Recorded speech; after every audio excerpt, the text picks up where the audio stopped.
Welcome to our portable washing machine showdown. Today, we are comparing two innovative products designed for travelers: the mini portable washing machine and the folding mini washer. Both promise convenience and efficiency, but how do they stack up against each other?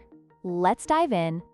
When it comes to pricing, the mini portable washing machine is priced at $65 US, while the folding mini washer comes in at a more budget-friendly $50 US. This makes the folding mini washer a more attractive option for those looking to save money while still getting a reliable portable washing solution.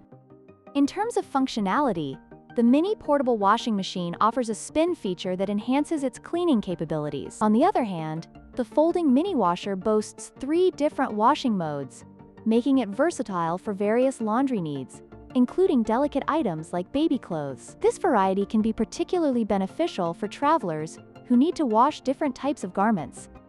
Both machines are designed for portability, but they take different approaches.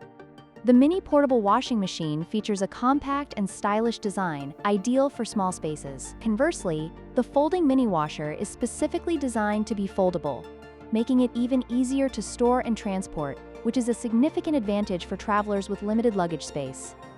In conclusion, both the mini portable washing machine and the folding mini washer have their unique strengths. The mini offers a spin feature and a stylish design, while the folding washer is more affordable and versatile with its multiple washing modes. Depending on your specific needs and budget, either could be a great addition to your travel essentials. Don't forget to like, share, and subscribe for more product comparisons.